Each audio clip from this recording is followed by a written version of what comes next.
Tats Lahane, Enum Winnikwas Sarah Grinder, Tats Ek Papain, Eloits Enum Taminiwas Kitax. Hello and good evening. Welcome.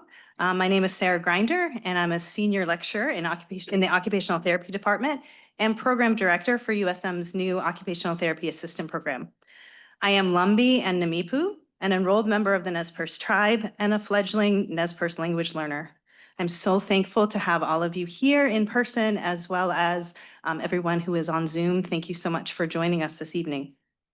I want to start by saying some thank yous to tonight's sponsors, the Geography and Anthropology Department, the Occupational Therapy Department, USM's Libraries and Learning, and the Osher Map Library and Smith Center, the Osher Map Library and Smith Center for Cartographic Education. Thank you very much. I also want to say a special thank you to facilities, ITMS, and our Public Affairs Department for supporting this event, as well as OT Department Administrative Specialist Margaret Wald, occupational therapy students, Carl and Brooke. Special thank you to President Edmondson and Provost Tuschinski, and a very special thank you to Libby Bischoff and Aaron Witham, without whom I couldn't do any of this. So thank you. I would now like to welcome up to the stage USM's President, Dr. Jacqueline Edmondson, to officially open this event.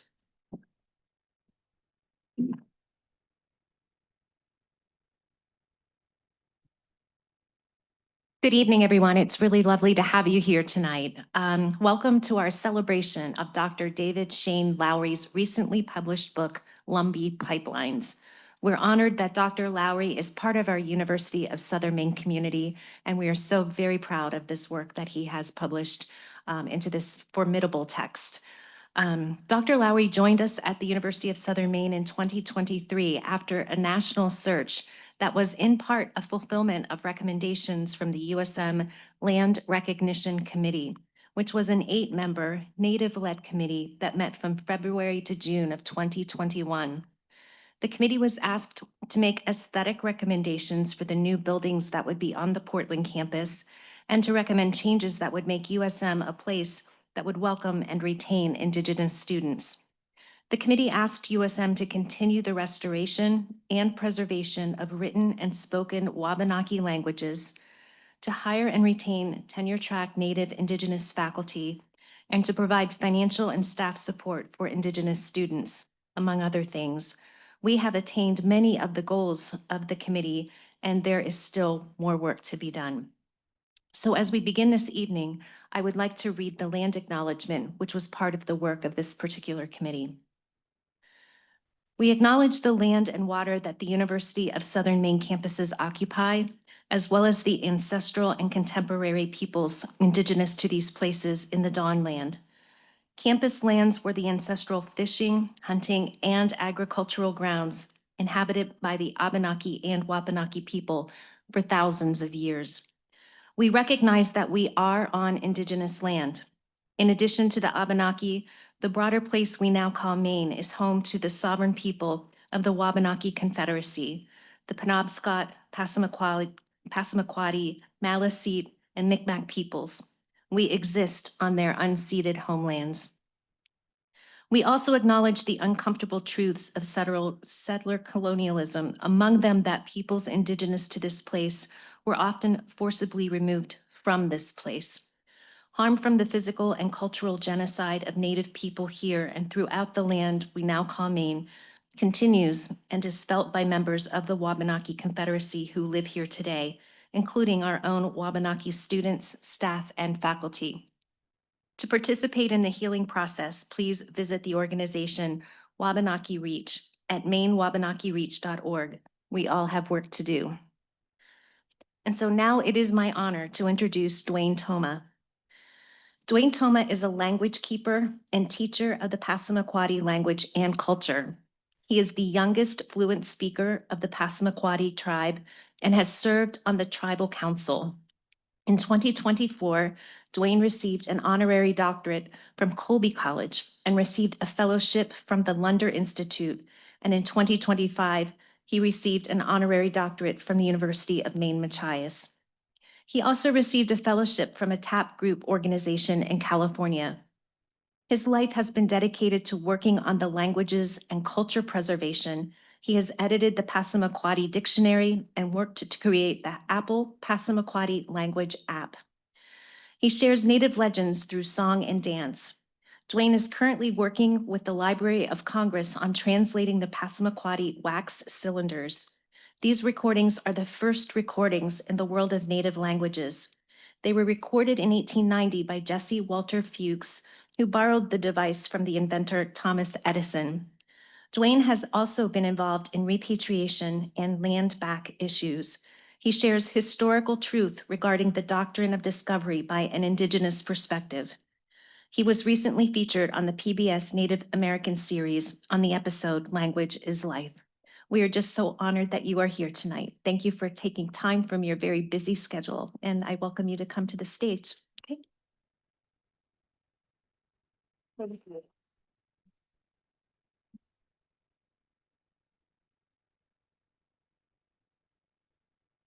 Lowry is Dwayne Toma. Nujay Elzi Bayig Nagada Madak Migug. Gamaj Nolita Hazel Yud Beja Yud Bemkiskak. My name is Dwayne Toma from the Passamaquoddy tribe. It's an honor for me to be here with you today to be able to do an opening song here for Dr. Lowry. I just want to share just a couple of words in my experience coming here at the University of Southern Maine. I came here and shared historical truth, and it was embraced. We're changing the narratives, folks, together. It's really an honor for me to be here with you tonight and also share and also welcome Dr. Lowry and to honor him and also to share a song. And the song is a welcome song. Welcome all the spirits. Welcome each other. That is very customary to our people right from the beginning. Let me say that again. It was customary and still is today to welcome you, to embrace you. That is so important to our people. Regardless of things that have happened in the past,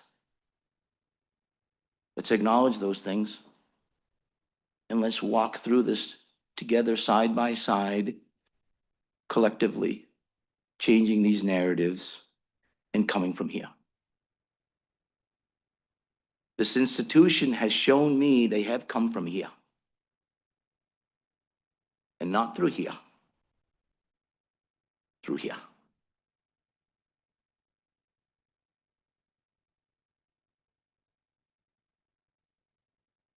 I want to remind you the sound before we get started.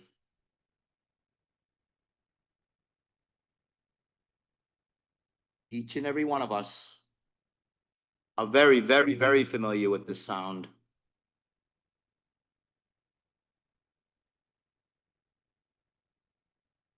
That is the first sound that we heard in our mother's womb. Let me say that again.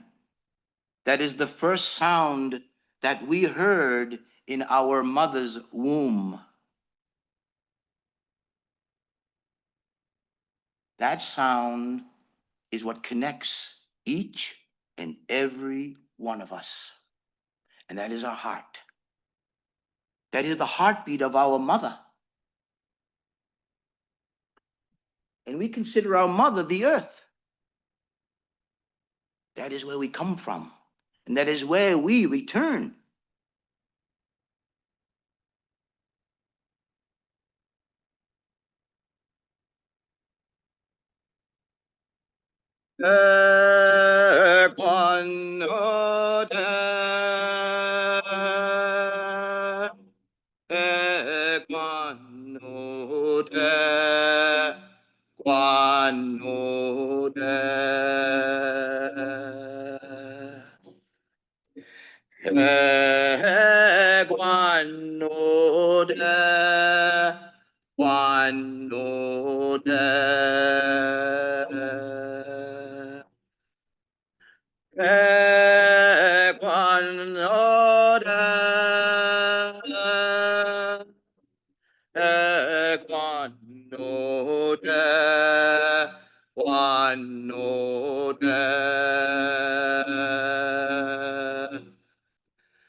The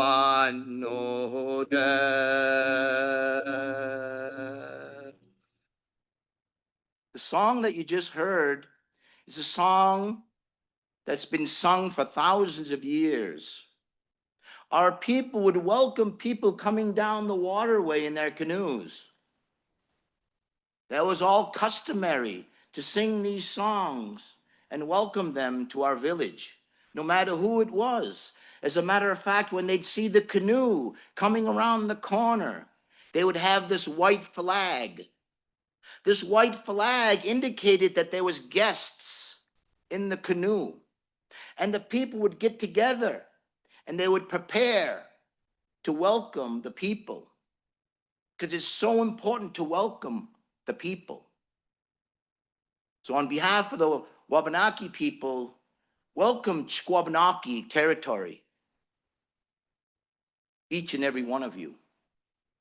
We're all in this together, each and every one of us. And don't let anybody tell you any different. Thank you very much.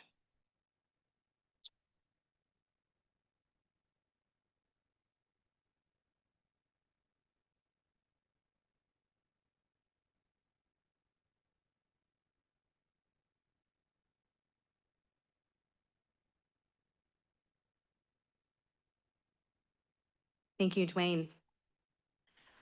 I am now pleased to introduce Dr. Darren Renko, who will be making some remarks via Zoom. Darren Renko is a citizen of the Penobscot Nation and is a professor of anthropology, chair of Native American programs, and faculty fellow at the Mitchell Center for Sustainability Solutions at the University of Maine. He is a Master of Studies in Environmental Law from Vermont Law School and a PhD in Social Anthropology from Harvard University. His research focuses on the ways in which Indigenous nations resist environmental destruction by using Indigenous science and diplomacies to protect their natural and cultural resources.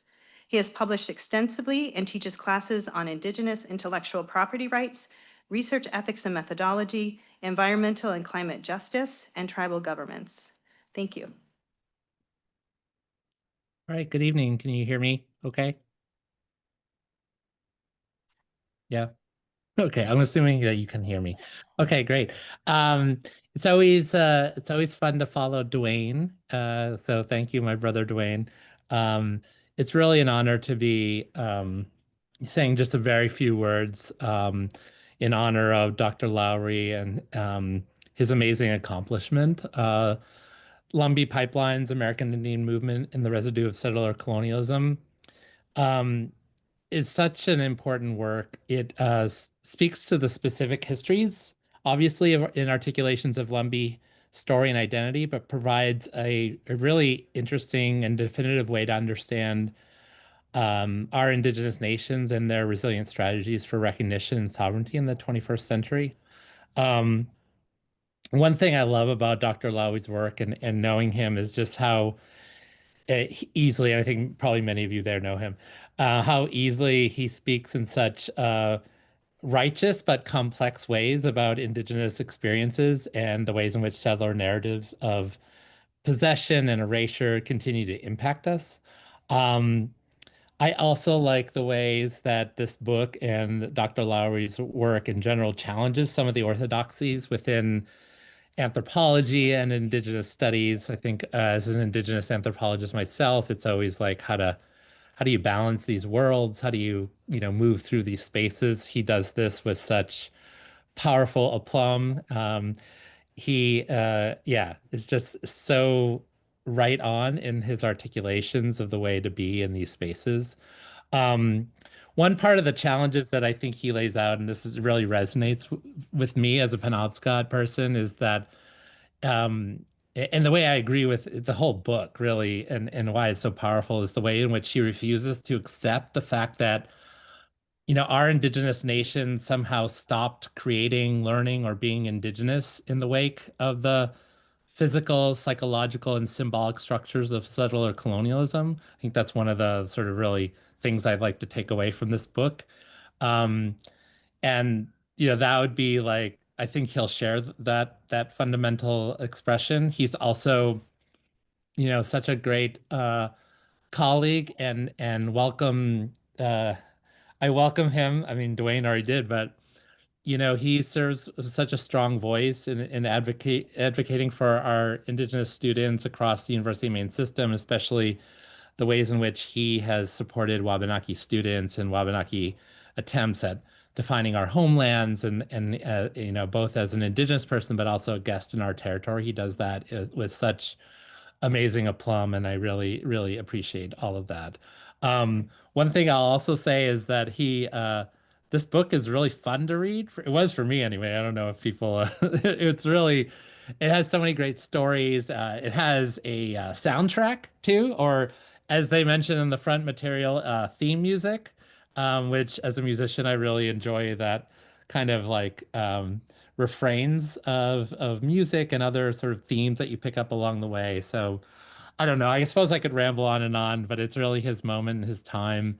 And I just really just such a pleasure to be able to know him, know this work, know how it's impacting across our Indigenous communities and the rest of Maine, and just how he's such a powerful advocate for Indigenous people and our Indigenous students across the system. So really good luck with everyone tonight, and hope to see you in person the next time. Thank you. Kichi Waliwan, Dwayne. Thank you so much, Dr. Rinko. Now it is my pleasure to introduce Dr. David Shane Lowry.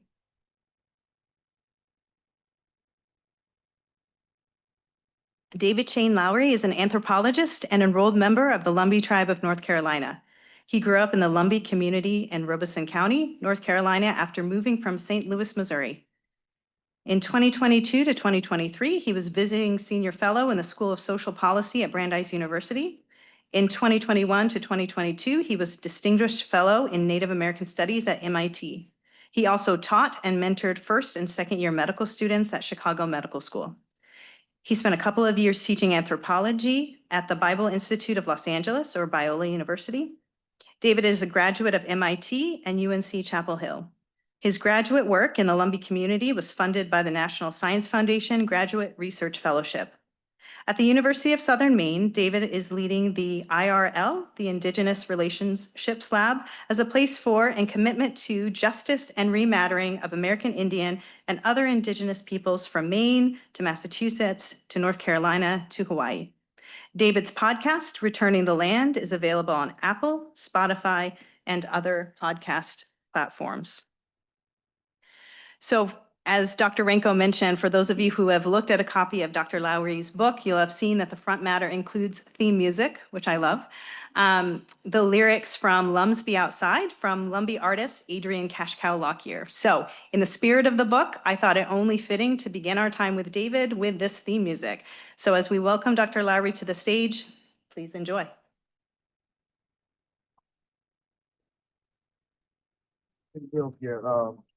I heard the Lums Be Outside. I want to see the guy that's making the video, whatever. What's up, outside? What's up, son? All right, good. How you doing, son? Hey, it's hot out here. I want to drink now. Let's see what y'all got going on. You get all the places you want. That's what I like. What it's great. Yeah. Check it out. It's your cousin Cash Cow Papa. Back at it again.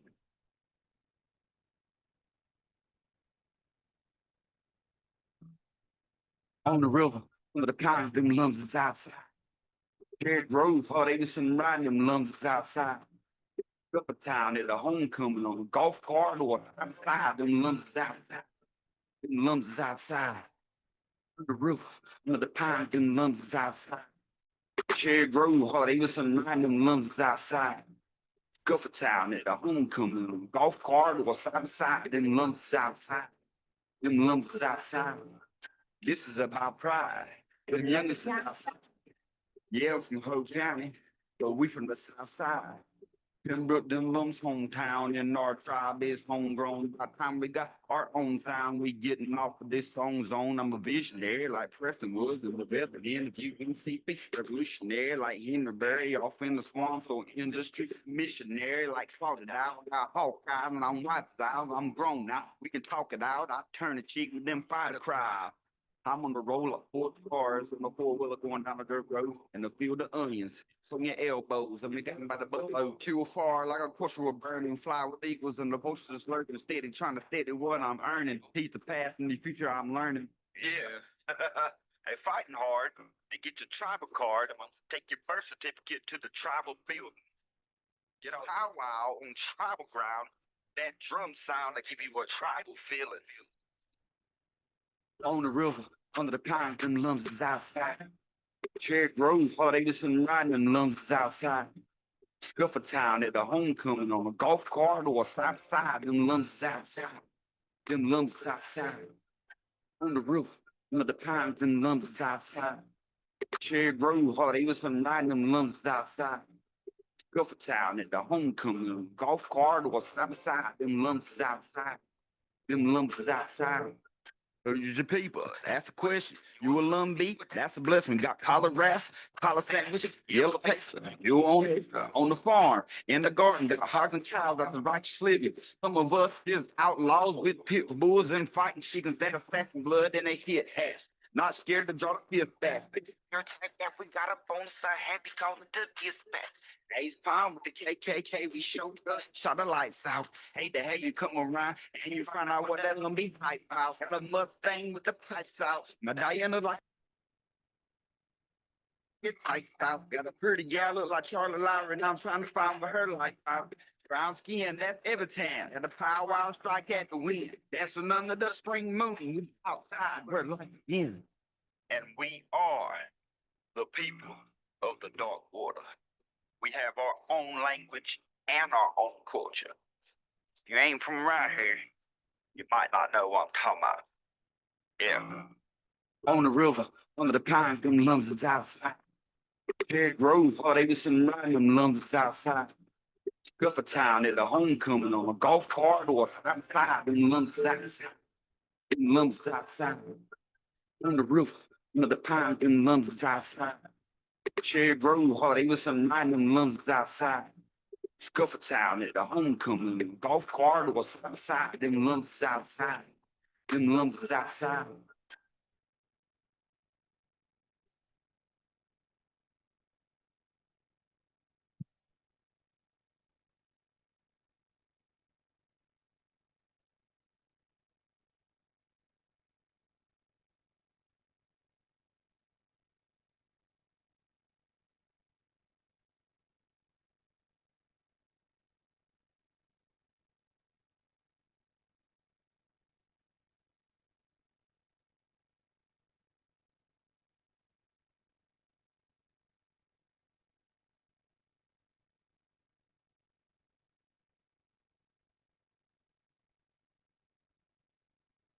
Thank you. So if you haven't seen it yet, on the front table and the book table, we have these Lumsby Outside stickers, so please take some home with you. Got them from Adrian, and look him up and follow him. He's awesome. All right, so as we begin, I just want to say a word of personal, just a personal reflection to you, David. Settler colonial perspectives on identity, erasure, genocide, all of those things that affect, who we are as Native people, and, who do we claim to be, and from everything from pretendians to blood quantum and all of those things. And when you came to USM, it was really so delightful just on a personal level to reconnect with the Lumbee side of my family. My grandmother is Lumbee. She's a Hunt. And so it was awesome to just read more about our people, and to, in Native communities, it's often not who we claim, but who claims us, and who we're in community with, and who we're responsible and accountable to. And I'm just so grateful that you're here, and that we're in community together, and accountable to each other. And it's just been really delightful, as well as just challenging me to think more deeply about Native issues and to be more vocal and bold. I've really appreciated that about you. So thank you. All right, so as we start talking about these really important issues, I want to start by setting a little context. So after the theme music, you include a presidential foreword. It's a transcript of President John F. Kennedy's remarks to the delegates from the American Indian Chicago Conference in 1962. So can you just tell our audience a little bit more about why you chose this theme music and foreword for your book, and just a little bit more about the Lumbee people, the people of the Dark Water, for those who may be unfamiliar? Oh, Oh, it's working. Thank you for that. If I can start from your initial comment. A very warm welcome to all of you. I must say the list of tribes that are represented here.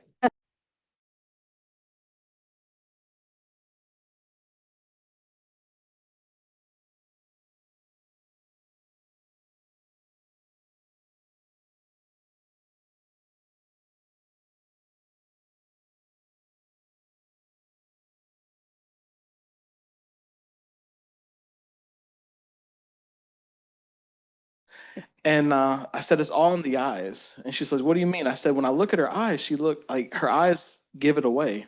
So I wrote an article. My first published article ever was called I Know You. And it was while I was in grad school. It was for the Southern Anthropologist. And I basically describe how we as Lumbee people go around and we'll look at people and we'll examine them. And it's more than just like how you look, it's like how you hold yourself, how you look at somebody. And in that moment, I was reminded of that article. This is a moment where I'm looking at you saying, you have to be Lumbee. And I was right. So your hunt blood comes through, right? But from there, I want to fast forward to, or actually rewind back to 1962, maybe, when JFK had all the American Indian leaders from the Chicago American Indian Conference in the South Lawn of the White House, if I'm not mistaken. There was a woman there, and it was a female voice, and JFK was going through saying, I'm glad to have all these American Indian Native American leaders there. It's great that we can now officially recognize these tribes as tribes. And, he doesn't use the term sovereign, but he's essentially alluding to the idea that these tribes are sovereign. But there's this moment as he's talking where he says, hey, who's here? He wants them to give kind of a roll call of American Indian tribes. Well, you have different people saying, Seminole, Choctaw, maybe. I'm just trying to remember. There was a host of tribes. Every few tribes that would be named, he would call them out, and there'd be this woman twice in the middle of all this who would say, Lumbee. You can hear it on the recording. This is the recording. You can listen to it. And do you want to play it? No, maybe. It's on the. Okay, it's on there. You can look it up. It's available online. But essentially, he doesn't hear her say it, and you can tell she's close to where the microphone is. He lists the tribes, and he says, "Who's here?" And he'll list the tribes, and he'll say, "Who else is here?" And again, the woman says, "Lumbee," and he again ignores her. And then he goes into a kind of an ending conversation where he's like, as the president, I'm here to support Native people, et cetera, et cetera. And I believe it's at that moment where the idea of me entering a room and seeing you and saying you're Lumbee and looking back over many decades and centuries where people didn't see, who were in basically political high power, didn't see us as people. I think they're the two sides of a coin. And as American Indian people, I think generally we have a hard time being seen, and we have a hard time describing how we aren't seen.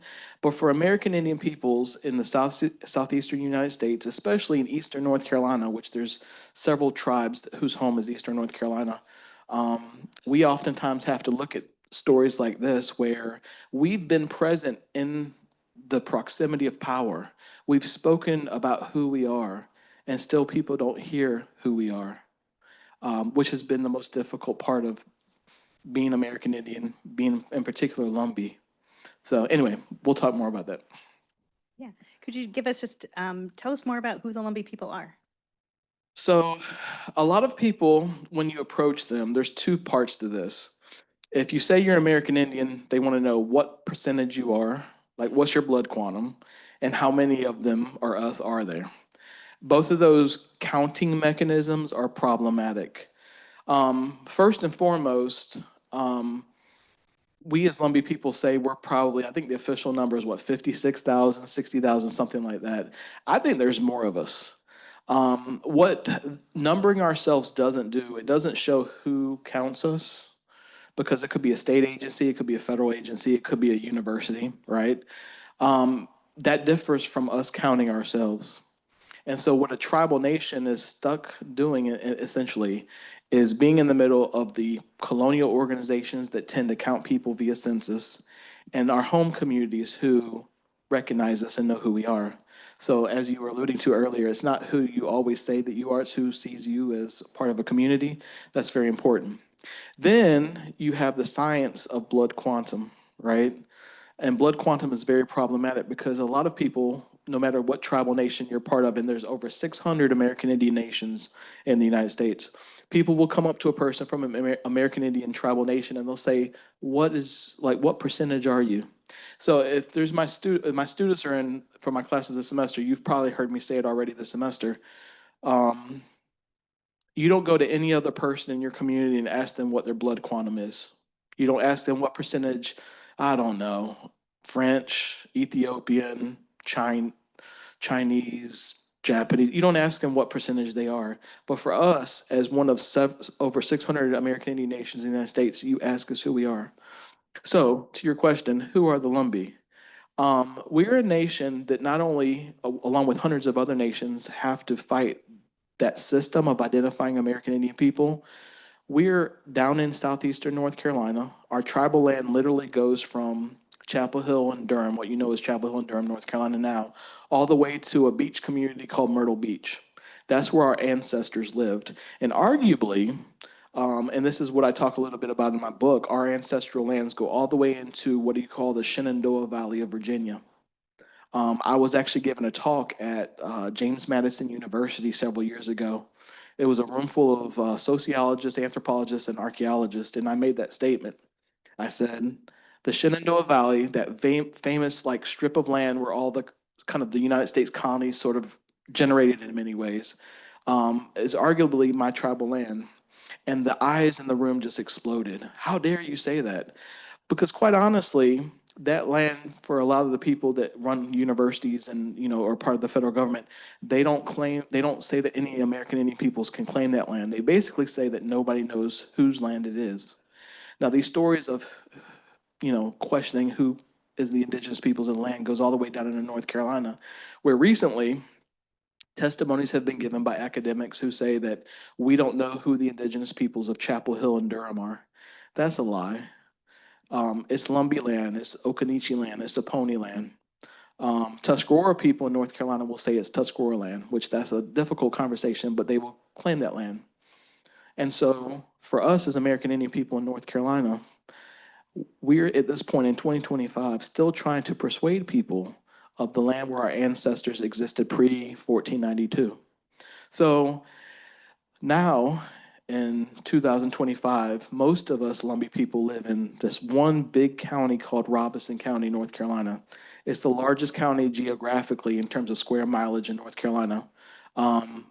Nicole, my wife, who's sitting here, was born there. I think you were born in Lumberton. I wasn't. I was born in St. Louis. So Lumbees who live in Robeson County will actually look at Lumbees who move in and say, I don't know if you're really Lumbee or not. And they'll look at people from other tribes who are neighboring tribes, the Waccamaw-Siouan, the Coharie, et cetera, who move back to the community because they're kin, they're cousins, and say, you're not really like us. So in a nutshell, that's who we are. We are people who are trying to help people that are not us understand that big, wide geographical and historical frame within which we originated. I'll use that in air quotes. But then we're a community that actually has boundaries. And we always, in many ways, in ways that we don't talk about, we test one another to see if we're loyal, to see if we're part of the community, to see if we can trust one another, et cetera. Yeah. One of the really lovely parts of the book, and one of my favorite parts, was when you talked about the legacy of your grandfather, Clarence E. Lowry, who also wrote 2 books about Lumbee people and American Indians. And in Lumbee Pipelines, you wrote, quote, "This book attempts to continue my grandfather's legacy of creating visibility." Can you tell us a little bit more about him and how he influenced you both personally as a grandson and as a scholar? I'm going to start that with this. Most of you don't know Maine. Maine was the origination, the center of the planning of the overthrow of Hawaii. Okay, this happened late 1800s into the early 1900s.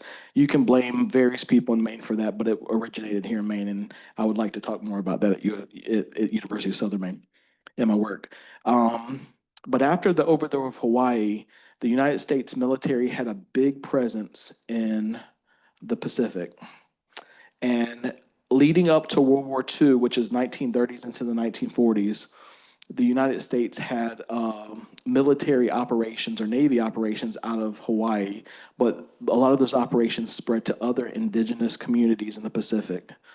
My grandfather, during World War II, was in the Navy. And he actually was on a ship that went to a series of islands called Bikini Atoll. And he watched as the U.S. Navy practiced or tested nuclear weapons on the indigenous peoples of Bikini Atoll. Now, that's not a story that he told his family, but I and a couple of my cousins were able to figure out that story. There's some paperwork and there's oral histories in our family. From there, World War II ended. And what does my grandfather do? His name is Clarence. My dad's name is Clarence, too. He named my dad after him. He came back to southeastern North Carolina. He would take pictures in his military outfit to kind of show people, like, he would be like, I want there to be an official memorial of me being in the military. But he never talked about it in great detail. But he came out of that experience watching indigenous peoples being bombed essentially at Bikini Atoll. And he came back into Robeson County, North Carolina, and he started to pen 2 books. The first book, if I'm putting them in chronological order, was called The Lumbee Indians. And he told the story basically in his own work, based on his own work of where we came from. My book is much more detailed, but his book was foundational to my thinking in many ways. The second book, if I'm not mistaken, I think he wrote the second, was called The Invasion of America. And so I know we have certain visions of people like Martin Luther King or Malcolm X back in the 60s who were like, America is a place where, we've been hijacked of our humanities. You have important pivotal figures like that. But my grandfather was self-publishing a book called The Invasion of America before Martin Luther King ever had a dream, before the civil rights movement ever took off. He was penning this probably starting in 1954, 55. And so I read these books growing up in St. Louis. I read the books when we moved to Lumbee country in North Carolina. And I remember hearing my father say that my grandfather didn't write them for himself. He's like, he wrote these books for us to read, for us to share with people. But yet at the same time, my dad was like, don't give books to people because they steal them. So we had the books close to us. But no, he's like, no, read the stories, tell the stories. But this book up here, Lumbee Pipelines, it's on the screen here. This is kind of a moment where I took the time to actually utilize some of the insights that my grandfather gave me to go tell the story of who we are as a people. Thank you. So your book is called Lumbee Pipelines. Can you talk a little bit more about what you mean by the term pipeline and how it relates to the history and experience of Lumbee and American Indian people? Yeah, so I actually, in the beginning of the book, spell out what the metaphor of pipeline is. I talk about the World Wide Web and how early in the days of the internet, we used terms like pipeline to describe how the internet was moving. If you go back into deeper history, you look at a house, it has pipes, it has pipelines, gas, water, etc. Well, I saw that metaphor, if you will, as something quite literal. Pipelines aren't just kind of a figure of speech. They're quite literal in our lives. Our veins, our arteries, the things that actually fuel our bodies in terms of bringing blood from our heart to the rest of our body, including our toes and our brain, those are pipelines. So I was thinking back around 2016, 15, as we were dealing with Hurricane Matthew in 16 and Hurricane Florence in 2018. We're dealing with gas pipelines that had been systematically pushed through the Lumbee community at that time. But at the same time, I was thinking that's not the whole story. I think we as Lumbee people are dealing with the fact that we can't deal with everything. Our lives are structured in certain ways. So as much as I saw people in our community, including my family, dealing with the effects of Hurricane Matthew and Florence, I was noticing that there were some people who were saying, well, I don't have time to do that.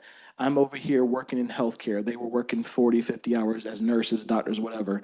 I was noticing that people would take post-Hurricane Matthew and Florence destruction and focus on what public schools were doing, how they were educating students.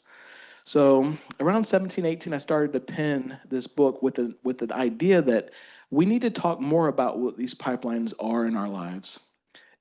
As American Indian peoples, this is important because we need to understand both what systems we are participating in, what we're being pushed out in the world to do. We're teachers, we're doctors, we're all kinds of very important people. Also, what types of systems we've been caught up in. Part of the stories of this book, or one of the main stories of this book, is the history of drug trafficking in our community, in the Lumbee community. At the same time, as the anthropologist, as anthropologists, I have to frame it this way. We have to look at how we're pushed inside. You know, what does it mean for us as Lumbee people and American Indians more generally to be dealing with high blood pressure, with cancer, right? That means that there's certain pressures from the outside, certain material realities from the outside that are pushing into our body and giving American Indian women breast cancer rates that are higher than any other ethnic racial group. That is creating senses of cardiac failure at higher levels than other ethnic and racial groups. So and the term pipelines for me allowed me the buoyancy, if you will, to put our people out as in terms of showcasing what we do to move into the world, but also to help us understand the intimacies of being American Indian, of being Indigenous, of being Lumbee. The pressures that actually press in on our body. So there's one particular chapter where I talk about that, which is called Clinical Vignette. So I'm hoping all the future healthcare providers or the current healthcare providers in the audience will read that chapter and really begin to delve into what it means for our bodies to be affected by this colonial system.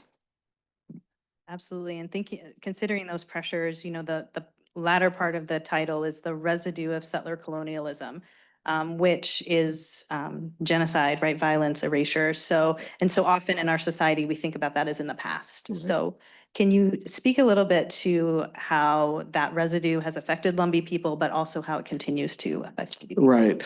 This is a preview. I ask you to read the book, obviously. This is a preview of the argument I make in the book, which is pushing against the core academic community that studies settler colonialism. They look at settler colonialism as something that we as American Indian people and Indigenous peoples more generally want to get away from. And I actually make a point in the book. I'm like, I don't know if American Indian people in particular are asking to get away from the colony. I think oftentimes we know that in our community, we've been dealing with the remnants, the residue of the damage that's been done to our communities. And we've actually formed identities within that. What does it mean to say American Indian peoples are doctors? What does it mean to say American Indian peoples go through the pressures of becoming public school teachers? What does it mean for American Indian peoples to be invested in the legal law sort of economy or society system? All of those things are not indigenous, right? That we don't frame them that way. They're very much they're not necessarily colonial either. They're actually oftentimes formed at the entryway, at the kind of within the relationships between indigenous peoples, American Indians in particular in the United States, and the colonial system. One of the stories I tell, which is in the chapter called Trafficking, is of how Lumbee people actually became leaders of the legal and police system in our tribal community right after a man named, what was Joe Freeman Britt, and then what was the sheriff's name? The sheriff at the same time that Joe Freeman Britt was district attorney at this, Sheriff Stone. Right after Sheriff Stone had left his role as sheriff, and after Joe Freeman Britt had won, I think he was vying for a Superior Court judgeship, at which time he assassinated a very important Lumbee lawyer named Julian Pierce. Right after all of that happened, literally years, suddenly we have a Lumbee sheriff. Years after that, we have more Lumbee judges. And now, if you look at our county, where most people, Lumbee people live, which is Robeson County, we in many ways commandeer the legal system, right? My question in that chapter is, wait a minute, have we really talked about that 20 or 30 or 40 years where white power exerted its will in our county? But how do we explain the transfer, the kind of transportation, if you will, of our community into really in many ways controlling the legal system to a large degree in Robeson County? That for me is us as Lumbee people working through the conditions of death that were meant for us and actually reshaping them for, you could argue, our good. Now, read the book because there's a lot of different stories kind of woven into that. One of them is my father in a barbershop in Lumberton in like 1993. And Joe Freeman Britt, who I argue murdered Julian Pierce along with his colleagues, he's in the barber chair with a long cigarette, which my dad described as like a foot long cigar. I'm sorry. And Joe Furman Britt has a razor up to his neck getting his hair cut. And at that moment, when the razor was up to his neck in the hand of the barber, my dad sitting over here waiting for his haircut actually confronts him. And he asked him why he thought that he could get away with basically murdering his people. And my dad had the whole conversation. And then when my dad gets in the barber chair, the barber says, "What were you thinking?" This was a white barber, by the way. "What were you thinking? Why did you say all that?" And my dad responded with, "It had to be said." He said this was the opportunity, right? Now, most people would not consider my dad like at the head of this kind of transfer of power from white power to essentially Lumbee power in Robeson County. But I think there were several people like my father who were tired of seeing our people being murdered, disappeared, dropped in the swamp, and people acting as if their lives didn't matter. So those stories that I tell, I think, attempt to get you, the audience of the book, to understand and bring you into the very complex but very clear set of stories that lead you to understand what it means for us as American Indian peoples to have to fight through and then begin to turn or engineer settler colonialism. Right. And I think one of the really interesting arguments that you make in the book is that, American Indian knowing and doing and being is not in juxtaposition necessarily to American or Western knowing, doing, and being. Can you say a little bit more about that? Yeah, so this actually gets into a lot of the things that I'm currently working on that aren't in this book. This book is the foundation for this argument. We as American Indian peoples are often seen as the juxtaposition to American or colonial life. A lot of people in power in Maine and North Carolina, across the United States, in Canada, perhaps other countries too, Hawaii, for example, they're able to get by with not including us as American Indian people by stating that we aren't part of everyday business in the United States. This question comes up often when people ask me, well, in your university, are there American Indian peoples that lead the university? I'm like, no. In the schools you went to, were there American Indian peoples that were deans and chancellors? No. And so my response to those questions, though, are not just no, but the problem is a lot of people don't see that we're actually with them in community. We're their students. We're people who are very knowledgeable in the fields that we're, kind of experts in. But then when you look outside the academy, you have American Indian peoples. I know, and I forget her name. She's a very famous Penobscot police woman, but she was also in the military. Donna Loring, yes. When I go to the Smithsonian in New York City, her image pops out because they have at least they did have an exhibit with her picture there, and they, celebrate her role as a police officer, as a military, employee, etc. There's many Donna Lorings across Indian country who have not really pushed against the system that they've worked in. They want life to be given to their people. They want to protect the sovereignties of their nations. But they've been active agents in the military and the police forces as fire officials, etc. After Hurricane Matthew, speaking of women, American Indian women, after Hurricane Matthew, I was sitting at a table with a group of community experts in North Carolina, and this is the story of this is in the book. I was sitting at a table and I was listening to community experts talk about how we recover from Hurricane Matthew, and it was all white men on this side of the table, and it was 5 American Indian women on this side of the table. And I'm like, if this isn't the epitome of us not being different than the United States, not being different than the colony, these were American Indian women who were telling white men what they need to be doing, right? Now, don't dismiss American Indian men. They were also leading fire departments and rescue agencies and so on and so forth, not rescuing just American Indian people, rescuing everybody. One of the stories very quickly that I bring up is the fact that the irony of telling the story of Lumbee healthcare is that white supremacy, mid-20th century, attempted to keep us American Indian people uneducated. Well, fast forward to today, the head cardiac surgeon at the hospital in the middle of the Lumbee community is a man named Terry Lockley, I believe. No, Terry Lowry, I'm sorry. We have the same last name, Terry Lowry. He's doing surgery, repairing the heart, saving the lives of people who used to picket and campaign for him not to receive proper education in the same county where they're getting the surgery. He's saving the lives of former KKK members who did not want his life to matter. So that story, if you magnify it across North Carolina, across the United States, and to Maine, there's many stories like that where we see ourselves dehumanized in many ways, but at the same time, we do the work to save people who don't want us around or don't value our lives. Yeah. Yeah, your grandfather wrote, you put this quotation in the book in Invasion of America, quote, "Very few people realize how much they are indebted to the Indians.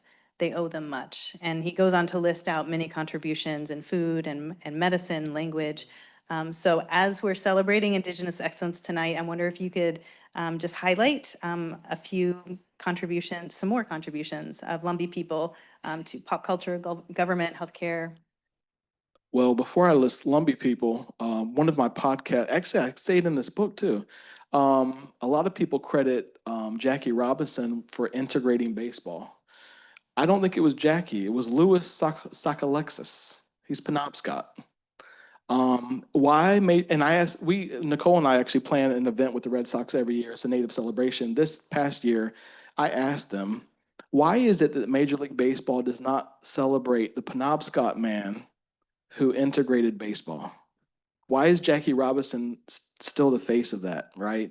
And it comes down to kind of white league versus Negro league and white versus black. But I'm like, nah, it was an Indian man who integrated baseball.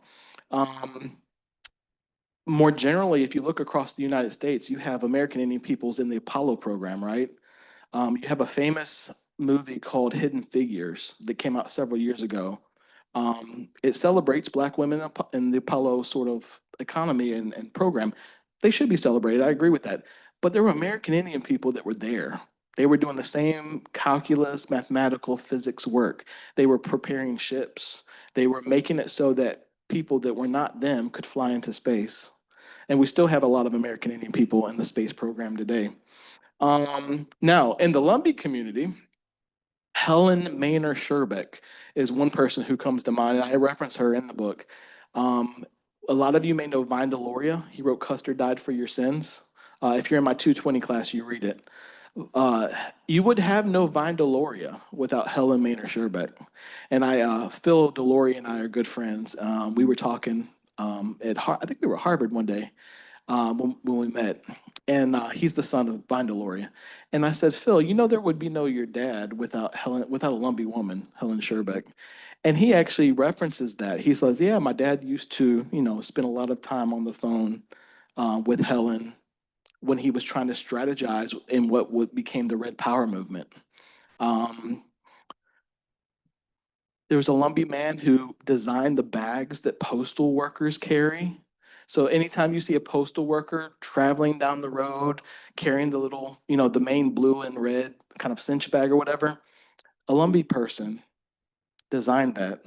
And actually, it's interesting. In the book, I actually say that he was using Lumbee vocab when he designed that bag. And arguably, I'm thinking to myself, we've had Lumbee people in all these industries, from the space industry to working for corporations like DuPont. They've led universities. Brian Brayboy, by the way, is the dean of the School of Education at Northwestern. I think he's the first American Indian to be dean of a school of a top 20 university in the United States.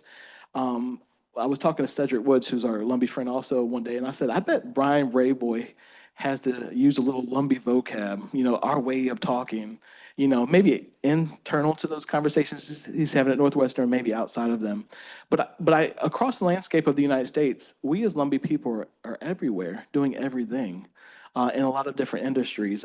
Hopefully this book shines a light on that, but I'm sure Lumbee people will come up after they read it and say, well, you missed this person, you missed that person. It's because there's so many of us doing extraordinary things. Shout out to my wife, Nicole. She's director of Native American Lifelines. And one of the things I've seen her do in her job, her work there, is really begin to help lead a new era of humanizing and remattering American Indian people in New England. Work that a lot of people are saying it hasn't been done before. She's one of the people that I see on an everyday basis doing that. Anyway, and she's in the book a lot too. So, yeah. Deservedly so. Yep. All right. So the takeaways, read the book. It's awesome. It's a beautiful book. It's nice to read and it's excellent.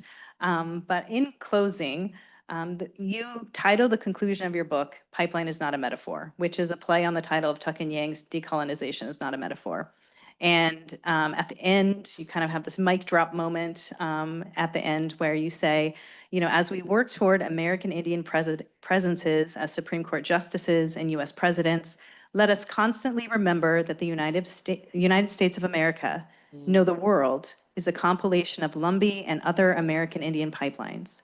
Understanding them and appreciating them transforms how we teach history and mentor students across various disciplines and professions. Understanding them helps us repair spaces and practices within medicine, public education, and technology policy. Understanding them will save lives. And I'm wondering, also a plug for the bookmarks, where this quotation is. Which are yeah, beautiful. I yeah. appreciate that. But I'm wondering, as we close out the discussion portion of this event, if you have, you know, what takeaways or what things do you want us to think about as we leave tonight? Yeah, so I want to go back to your initial question about pipelines and what they are. There are two ways. There's the sense that pipelines are colonial, genocidal pressures placed into Native indigenous lives that continue to do harm. Gas pipelines, agricultural pipelines where American Indian, Native American peoples, even here in Maine, other places, don't have access to land and spaces where they grow, cultivate, right? In certain contexts, and it's context dependent. But also pipelines are what we as American Indian people do, going into different places and impacting the world. In many ways, here at USM, I have a dream, and IRL, which you plugged earlier, I appreciate it. One of the dreams that I have is to be able to talk to, from USM to Hawaii, have maybe an exchange program where Hawaiian students can come here, our students can go there, and we can dialogue about the way that Maine served as a principal planning ground for the overthrow of the Hawaiian kingdom, right? At the same time, I think we need to highlight the ways that we're not allowing, in very serious ways, the entrance of American Indian, Native American peoples here in Maine and beyond into the apparatus that is healthcare, public health, public education, et cetera. Here in Maine, I'm still wondering what work has been done to remove American Indian people, Wabanaki peoples in particular, from healthcare data. And I've been doing some research. I think Hannah, I saw you come in, if I'm not mistaken. Hannah and I have been doing some work on this for over a year now, trying to understand how American Indian peoples are disappeared from data. So the takeaway from this book isn't just that it's, I think, a wonderful story that has been helped, that has been crafted by people in my community with me as I tell the story. I think the purpose of this book is that the power of its storytelling needs to go out and be mirrored and utilized and built upon in other American Indian indigenous context. It's easy to say that, and I know it's harder to do, but my goal, my vision for faculty, students in the room, administrators, is for there to be centers where we work at that we can create an understanding of how those pipelines go both ways. The creation and regeneration of American Indian insight and expertise, if you will, but also creating pathways and programs and apparatuses to stop the pipelines of harm that are continuing to suffocate American Indian peoples. I know here, Wabanaki Alliance, if I'm not mistaken, I think that's the organization, on their website, one of the things they're fighting is the fact that the state of Maine is still building interstates through the Passamaquoddy community. I think that's one of the center sort of political sort of goals they have, is to stop that. It needs to stop. Like, if you're going to claim that you take care of and you love, if you will, American Indian, Wabanaki peoples in particular here in Maine, there needs to be a goal that you set for yourself to not continue the damage to their communities in ways that they're purposely opposing. Yeah. Well, thank you. Thank you. Give a round of applause to David Smith.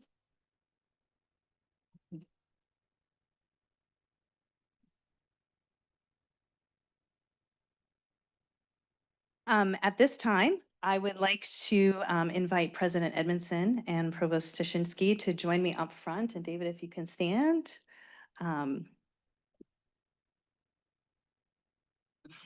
Okay. All right. So first, David, I have a personal gift to offer to you. I have a basket necklace that was woven by one of my Nez Perce kin. We are the people of the salmon, and so salmon are represented on it.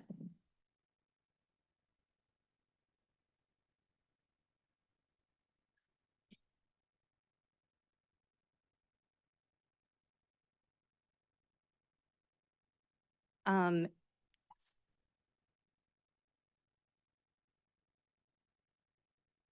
In Native communities, we often celebrate milestones by the giving of blankets. President Edmondson and Provost Tashinsky will be giving this gift to Dr. Lowry in recognition of his achievement, his contributions to his scholarly field, and to our learning community at USM. This blanket is made by Eighth Generation, a Native American company owned by the Snoqualmie tribe and designed by Crow and Northern Cheyenne artist Bethany Yellowtail. It is called All My Relations. May this be a reminder of all of your relations, past, present, and future, supporting you, the gift that you have given to us in your work, and the support we commit to you here at USM now and in the future. Thank you.